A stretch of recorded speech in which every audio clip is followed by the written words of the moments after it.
রাস্তা সম্পর্কে একটু বলেন। ফেসবুকে ছাইড়া দেন। হ্যাঁ, রাস্তা এই যে মেরামত এই করেন। গ্রামের প্রধান রাস্তা, এই রাস্তাদের বেহাল দশা। এই যে গ্রামের অসংখ্য লোক এই রাস্তা দিয়ে যাতায়াত করে।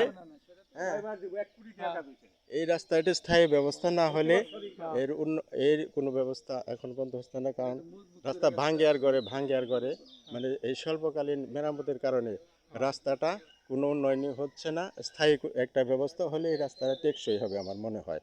কাজে এই যে গ্রামবাসীর কথা শুনেন, এটা গ্রামের একটি প্রধান রাস্তা। এই রাস্তাতে প্রতিদিন অসংখ্য লোক যাতায়াত করে। হ্যাঁ, স্কুল কলেজে এবং মসজিদের লোকজন যাতায়াত করে, কিন্তু এই রাস্তার আসা কোনো সুরাহা হচ্ছে না।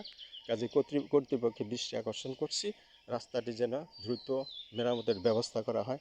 না হলে এই রাস্তার বিভিন্ন খানাখন্দ সৃষ্টি হয়েছে এবং এই খানাখন্দে একটু বৃষ্টি হলেই হাঁটু পানি জমে এবং ছাত্রদের চর্মরোগের সম্ভাবনা রয়েছে। এই যে এখানে আপনারা একটু কথা বলেন, গ্রামের মানুষ আছেন, বলেন। আপনি বলেন একটু রাস্তা সম্পর্কে। আসলে এই রাস্তাটা বিগত বহুদিন যাবৎ বৃষ্টির কারণে ধসে গেছে, কিন্তু বৃষ্টির কারণে ধসছেই।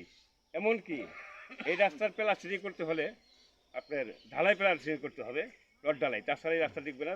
দুই পাশে দূরে পুকুর আছে, এই কারণে রড ঢালাই করলে রাস্তা টিকবে, তাছাড়া কোনো রাস্তা টিকবে না। থ্যাংক ইউ, ধন্যবাদ। এই যে আপনি একটু বলেন, মুরব্বী, আপনি তো মসজিদে যাতায়াত করেন এই রাস্তা দিয়ে। এই রাস্তা দীর্ঘদিন আপনার কাজ হয়েছে, এর আগে পূর্বে মেরামত করা হয়েছে, কিন্তু রাস্তা স্থায়ীভাবে এটা সমাধান হয় না। বৃষ্টি হইলেই প্রচুর বৃষ্টি হয়, প্রচুর বৃষ্টি হইলে বেড়ায় পানি সব এই দুই পাশে দুইটা আপনার ইয়ার মতন আছে, গর্তের মতন আছে, বড় বড় গর্ত। এই গর্তের মধ্যে পানি সমস্ত একবারে ঢলাই সাইরে রাস্তার উপরে চাপ পড়ে রাস্তা আপনার ভাঙ্গা যায় দ্রুত ইয়েতে। এখন মানুষ চলাচল করতে পারে না, রাস্তা বেহাল অবস্থা, কোনো গাড়ি ঘোড়াও চলাচল করতে পারে না, মানুষজনও চলাচল করতে খুবই সমস্যা হচ্ছে।